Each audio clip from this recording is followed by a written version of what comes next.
सारांश का जन्मदिन आने वाला था और अब वो 10 साल का होने वाला था। कहानी है अनोखा जन्मदिन और लिखा है नीना छिब्बर जी ने।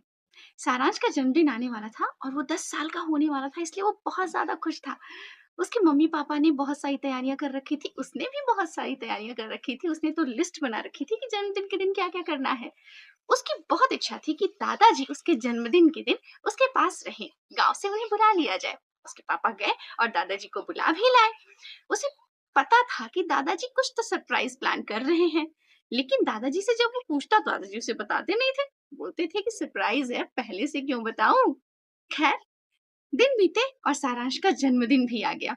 दादाजी ने एक दिन पहले ही वजन करने वाली मशीन मंगाई और सारांश का वजन निकाल लिया था। उसके बाद उन्होंने कुछ चीजों की लिस्ट बनाई और सारांश के पापा से सामान सारा मंगा लिया था। सारांश को समझ नहीं आ रहा था कि ये हो क्या रहा है। खैर, जन्मदिन के दिन जब सुबह सारांश सोकर उठा तो दादाजी उसे अपने पास बुलाए, उसके साथ उन्होंने पूजा की और उसके बाद जो सारा सामान उन्होंने पहले से मंगा रखा था वो लेकर सारांश के साथ निकल पड़े।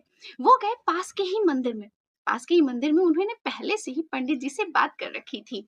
उन्होंने पहले से ही पूजा की सारी व्यवस्था कर रखी थी। खैर, पंडित जी ने पूजा शुरू की और दादाजी का प्लान था सारांश से तुला दान करवाने का। तुला मंगाई गई, उसमें एक तरफ सारांश बैठाया गया और दूसरी तरफ वो सारे सामान जो दादाजी लेकर आए थे। इस तरह सारांश के वजन के बराबर सामान सारांश को अपने जन्मदिन पर दान करना था। यह विधि हो गई तो पंडित जी को दक्षिणा और दान देने के बाद वो सारा सामान लेकर सारांश और दादाजी उस मंदिर के पास की बस्ती में गए। उस बस्ती में बहुत सारे बच्चे थे, उन बच्चों के मम्मी पापा भी रहते थे। वो सारा सामान सारांश और उसके दादाजी ने मिलकर उन लोगों में बांटा।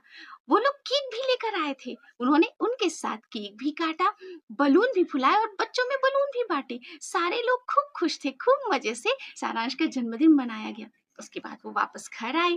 घर पर भी शाम को पार्टी तो होनी ही थी भाई। सारांश के दोस्त जब आए, उन्होंने देखा कि इस बार तो वो हर बार से भी ज्यादा खुश था। सबने पूछा, क्या हुआ भाई, इस बार तुम बहुत ज्यादा खुश लग रहे हो।